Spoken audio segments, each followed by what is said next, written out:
This demonstration video is just showing how to connect and analyse a compound electrical circuit with resistances in series and parallel arrangements. So just going to have a look at the circuit diagram up here. So I've got a 12 volt supply in the circuit, and resistor 1 is in parallel across that supply. Branching off is resistor 2 in series with resistor 3, then there's another branch of resistor 4 and 5 in parallel, and the return path, the negative on our DC circuit, comes back to the 12 volt supply. So if we're going to connect these up and going to analyse the circuit and just see if we can validate and connect the circuit, measure some voltages and currents, and then we can also calculate these resistance values in the circuit of R1 to R5.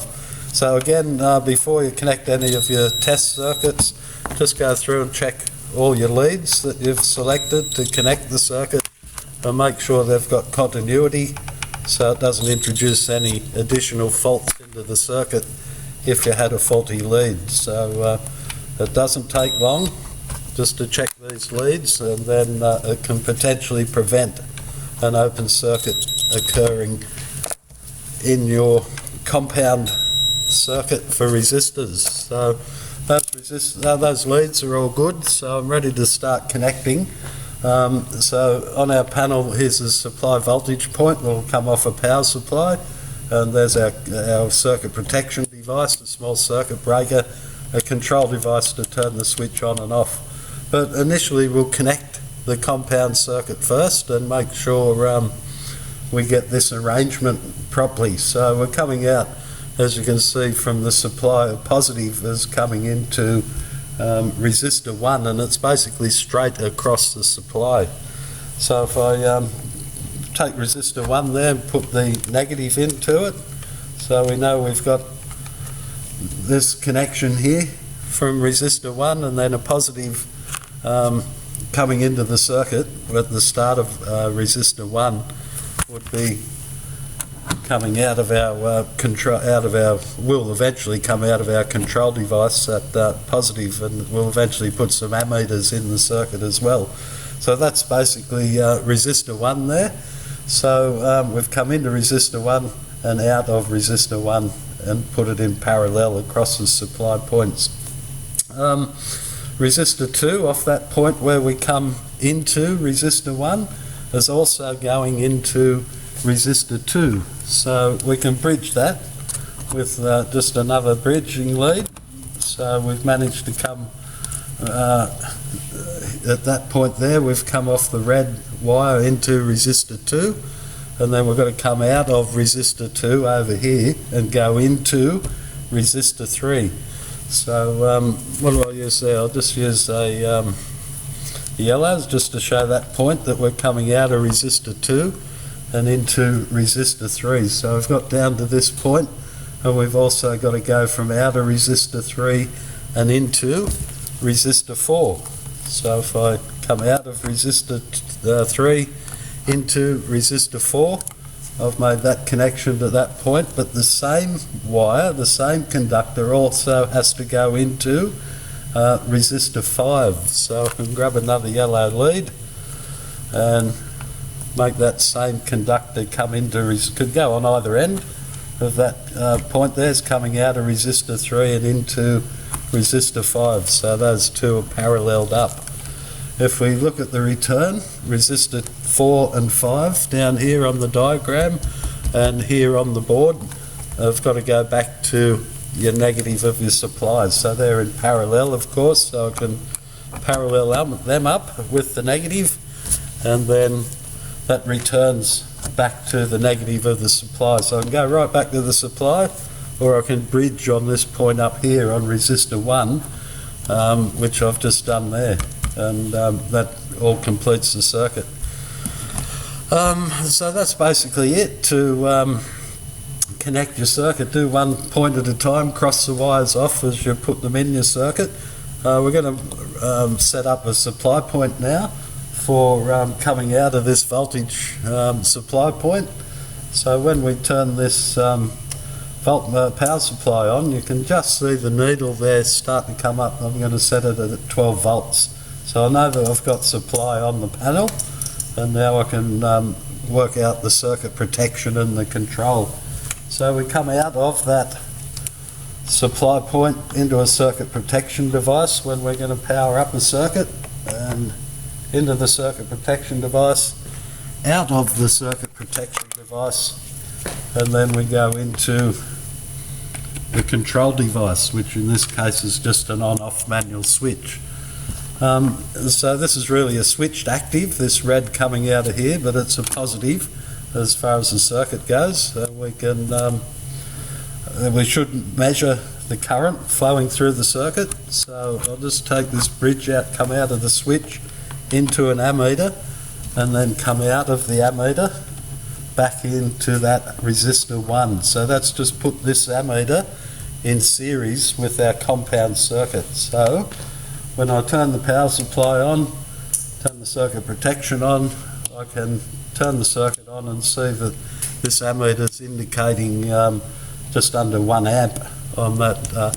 So I might go for a little bit more accuracy and just introduce, instead of using the analog ammeter there, and we'll just use a multimeter to do measure electrical current. So it's going to DC circuit, so I'm going to select the DC selector switch and use the highest range, the 10 amp scale. So I select 10 amps DC, and there's the common in the ammeter ready to go into the circuit. So where that comes out of the circuit, I put that into the 10 amp and put it in series. So when I take that, where I took that out, I put that, return the common off the ammeter into the circuit. So when I turn the switch on, we can see that I'm measuring 0.96 or 960 milliamps as the full circuit current that's flowing through this compound circuit arrangement. Just also to see what our load voltage is doing, we're going to use another digital multimeter to measure the voltage. So DC, I've selected, and on a volts range.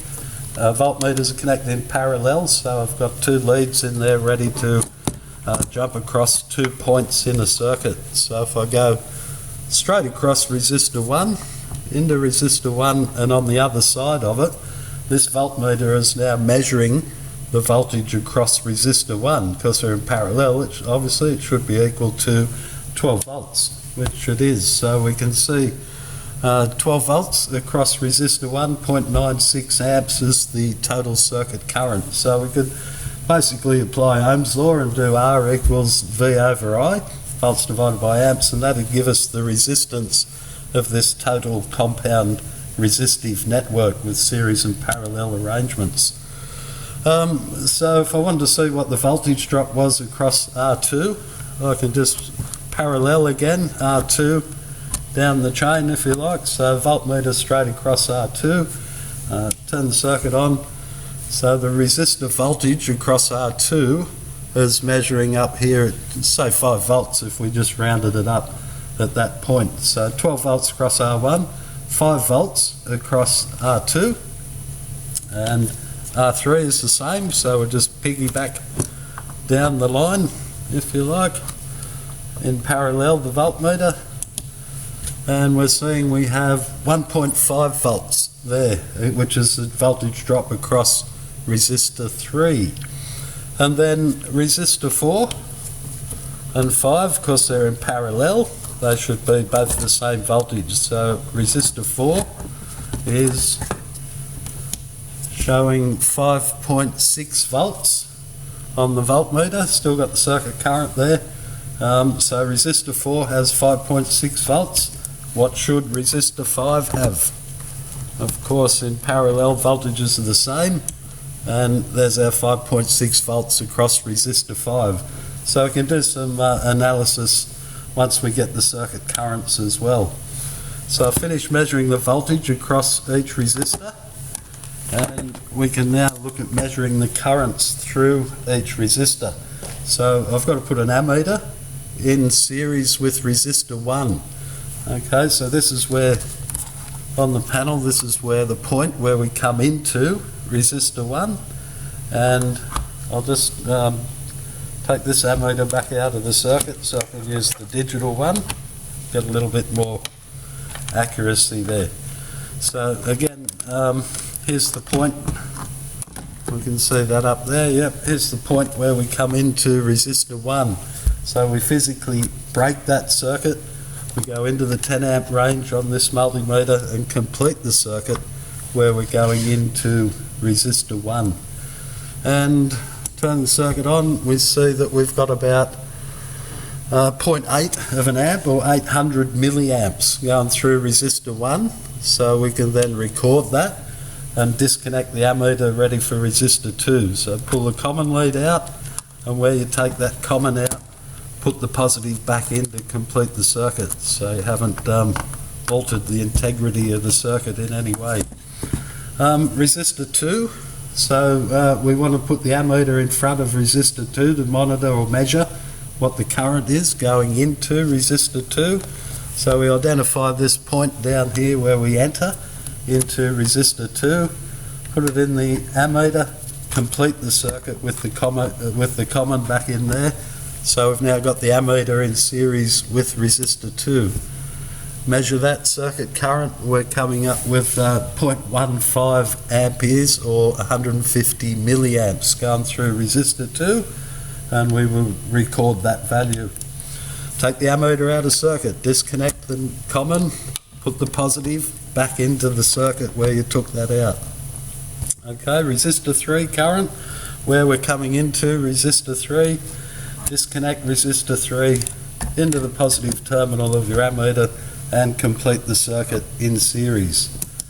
And again, we've got 150 milliamps going into resistor 3, the same current that was going into resistor 2, because they're in series. Okay, so take the ammeter out, disconnect, put the positive back in. Resistor 4, here's where we enter into resistor 4.